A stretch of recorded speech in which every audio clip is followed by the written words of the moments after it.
Salut tout le monde, on se fait une petite vidéo sur le Bitcoin. De toute façon, il y a un peu que ça qui bouge en ce moment, les marchés sont complètement morts. Voilà, on parlera pas de ça, ou on parlera que de ça dans cette émission-là, parce que voilà, je reçois beaucoup de mails encore de votre part, ils tournent quasiment tous autour du Bitcoin, puisque de toute façon c'est le truc à la mode du moment. Donc comme d'hab, soit je vous réponds un à un et ça me prend 3 plombes, soit je vous fais une vidéo, je l'upload et ça sert à tout le monde, et même à d'autres qui se posaient pas vraiment les questions ou qui osaient pas me les demander. Donc comme ça, on va faire une vidéo. Donc les deux thèmes que je reçois en ce moment, c'est évidemment des remerciements pour de gens qui me disent merci d'avoir signalé, comme ça j'ai pris mes bénéfices et je suis plus tranquille maintenant. Et d'autres qui me demandent s'ils ont bien, enfin, et qui me demandent s'ils ont bien fait de tout sortir et s'ils n'auraient pas dû en garder un petit peu. Donc on va répondre à cette question-là. Et la deuxième question, c'est Phil, donc ça commence à retomber aujourd'hui, on fait déjà moins 10%. Est-ce qu'il faut de nouveau, enfin moins 10%, faire moins, là on est à moins 6, voilà. Est-ce qu'il faut donc déjà rentrer vendeur est-ce que du coup c'est un signal pour rentrer vendeur? On va répondre à ces deux questions dans l'ordre. La première, si vous avez pris vos bénéfices hier, en gros, quand je vous disais de le faire plus ou moins, enfin que je tirais la sonnette d'alarme, je ne vous ai pas dit de vendre, je vous ai dit en gros, il y a un gros risque, mais comme d'hab, je ne peux pas vous donner de conseils en investissement, mais je vous ai dit, si j'étais encore à l'achat sur le Bitcoin, clairement, je sortirais. Donc voilà, pour la plupart d'entre vous, vous avez donc pris vos bénéfices, je pense que c'est le bon choix qui était à faire. Soit partiel, soit totaux, ça vous regarde. Comme je vous dis, ça dépend de votre appréciation et votre façon de gérer le risque. Mais ce qu'il faut comprendre, c'est que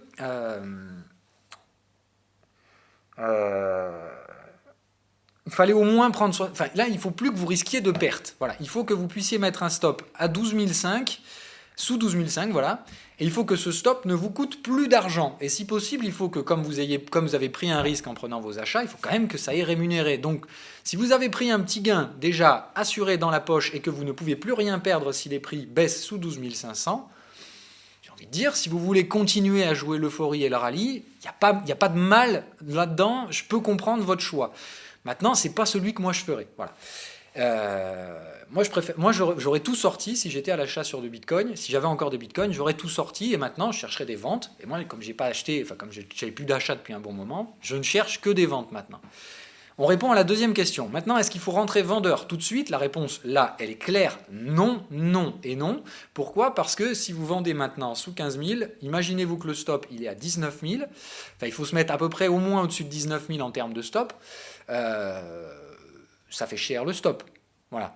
Alors certes, le potentiel derrière, il est très gros, très énorme, parce que je vous dis, on peut spéculer théoriquement sur un effondrement de marché, donc un vrai crack, et perdre 60 à 80% par rapport au sommet du Bitcoin, donc ça nous ramènerait proche des 5-6 000.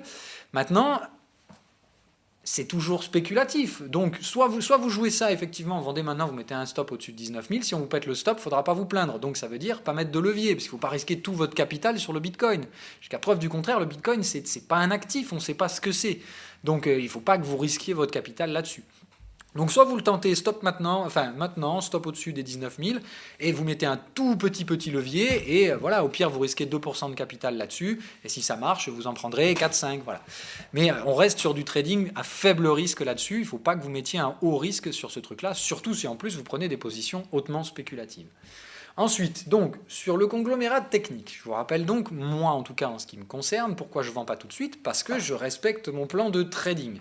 Je vous ai dit, je vends si j'ai des signaux et je veux qu'on soit le plus proche possible de cette zone. Le minimum que je vous ai donné pour vendre, c'était 16 430. Donc on est venu les chercher et ça replie. Maintenant, est-ce qu'on casse un support? Ben non. Ça, jusqu'à preuve du contraire, c'est une résistance qu'on a franchie, on a installé un peu de valeur dessus, on l'a refranchie. Donc là, ça redevient une résistance. Par contre, est-ce qu'on franchit un support? Non, puisque ça, c'est un niveau qui était résistant et qui maintenant devient un niveau de support. Donc, attention à ce qui va se produire maintenant. Pardon, j'ai juste mis en pause, j'ai vu que Sinewave avait disparu. Voilà, appelez-vous donc comment on identifie et on valide vraiment des niveaux de support et de résistance. Là, on avait bien une résistance parce qu'on avait formé un cycle bearish confirmé au momentum. Même chose ici. Donc là, en fait, on a bien un niveau qui était résistant et qui maintenant fait office de support. Et regardez, ils font quoi les prix là, à l'instant présent? Regardez, c'est en train de se produire. Là, on a quoi? On a un marché qui est en train de chercher un soutien bullish sur un support. et le momentum est survendu. Donc là, si vous vendez maintenant, j'ai envie de dire que vous êtes en train de vendre un prix tout pourri. Parce que là, c'est plutôt des prix à éventuellement acheter, mais je vous ai dit, alors là, il faut proscrire tout achat sur le Bitcoin maintenant. Donc voilà, là, théoriquement, c'est plutôt une zone pour les acheteurs, donc on n'intervient pas sur une zone d'acheteurs à la vente. Sinon, c'est vous qui êtes la contrepartie de ceux qui ont le plus raison de trader cette zone de prix. Donc, qu'est-ce qui se passe? Soit vraiment on casse ce signal bullish, il s'installe, on le casse, et dans ce cas-là, on a un breakout baissier qui se met en place sur sine wave, et là, on suit un breakout, mais là, on trade un signal de baisse, un signal de cassure. Là, pour l'instant, vous êtes en train éventuellement de trader à la vente un signal d'achat. Autrement dit, vous faites tout à l'envers. Donc, jusqu'à preuve du contraire, ce support devrait faire son travail. 14 500, je pense que ça risque d'être payé, en tout cas soutenu à court terme par les acheteurs. Ensuite, ce qu'on constate, c'est que dans le schéma héliotiste, moi j'avais marqué ce schéma héliotiste, on va probablement pouvoir le changer maintenant, mettre une vague 2 ici, une 3 là, une 4 ici, puisqu'on respecte le schéma, alors pas ça, pardon, puisqu'on respecte donc ici un schéma héliotiste supérieur, qui est donc une vague 1, voilà, un repli en vague 2, une 4 qui vient chercher l'overlap de la 1, et si on trouve bien un support ici, on va pouvoir chercher une 5 plus haut, donc qui nous amènera soit ici, en tout cas au-dessus de la 3, donc soit sur la première zone de vente, soit sur la seconde. Ok? Là, théoriquement, comme d'hab, on fait quoi? On prend, j'anticipe, hein, je vous donne des choses en avance, on prend théoriquement vague 1 et on la reporte à la 5, et on cherche une target de vague 5. Voilà. Donc là, théoriquement, ce que nous dit Sinewave, c'est que c'est plutôt ça qui serait recherché comme niveau de vente, plutôt 17 140. Donc s'il y a des signaux à 17 140, ça se prend. Sinon, ce sera au-dessus de 18 000 sur une extension 161. Mais là, voilà ce que nous dit Sinewave si on est bien dans ce schéma héliotiste et si évidemment on trouve bien un support sur cette zone-là. Mais en l'état, moi je pense que c'est ce qui a le plus de chances de se produire. Donc je dirais que pour l'instant, il vaut mieux rester hors des ventes agressives et plutôt essayer de les positionner le plus proche possible de 17 000. Entre 17 000 et 14 500, votre ratio risque-rendement, il change considérablement.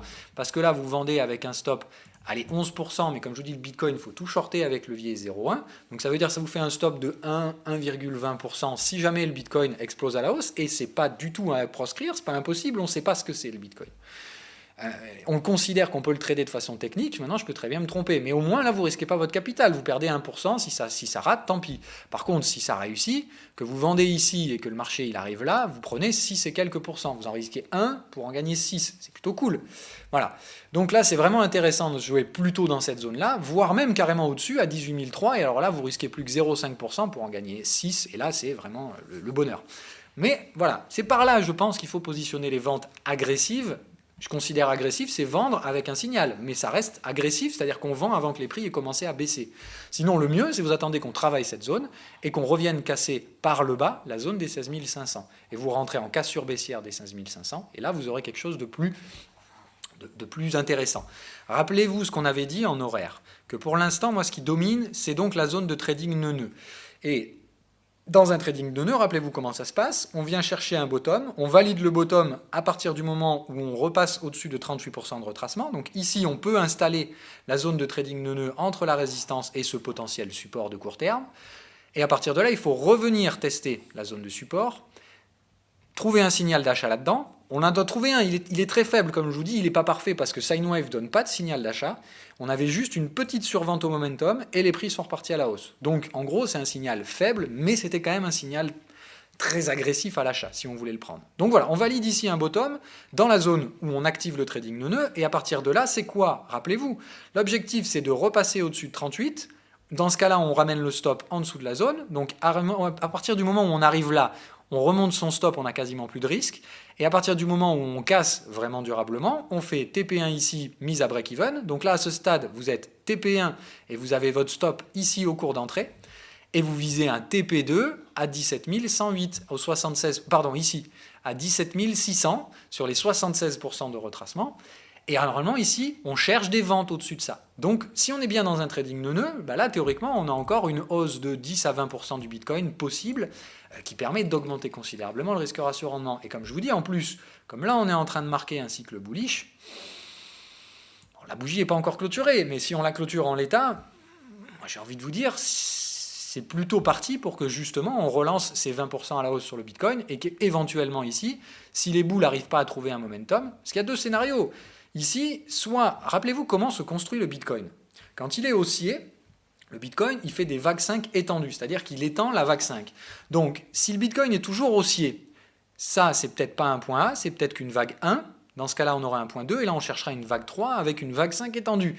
Et dans ce cas-là, ça veut dire qu'on ferait 161% de la 3, au minimum, sachant que le Bitcoin, il a plutôt tendance à faire 261 d'extension que 161. Donc ça voudrait dire quoi? Ça voudrait dire que notre Bitcoin, il pourrait venir chercher 161, voire 261. Et ça voudrait dire qu'il irait chercher 19 400 ou 22 400.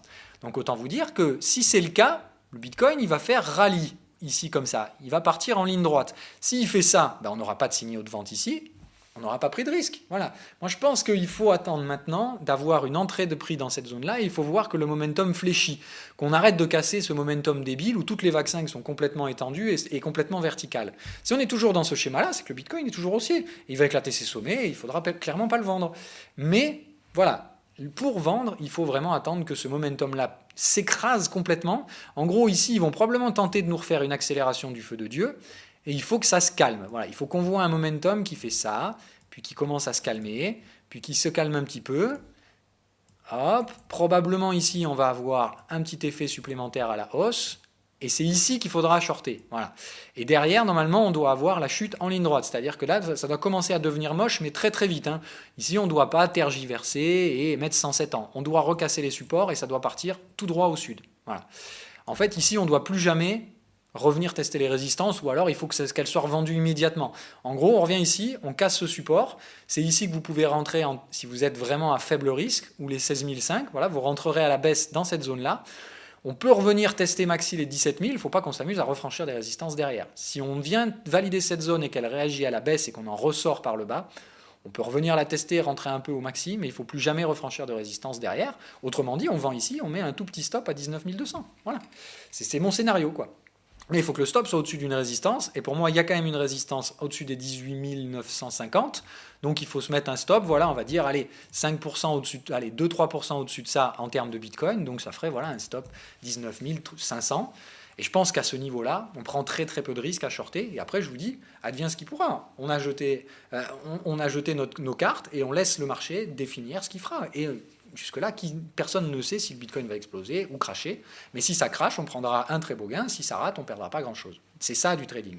On ne sait pas, on ne joue pas à Nostradamus. Comme je vous dis, moi j'ai des potes qui commencent déjà à me dire « Ouais, c'est génial ton truc, faudra que tu m'apprennes. » Voilà, mais je leur dis, si ça se trouve, je vous dis de sortir et le Bitcoin il sera à 50 000 dans 3 jours. J'en sais rien en fait. C'est pas des devinettes qu'on fait. C'est juste que là, vous preniez des risques complètement inconsidérés.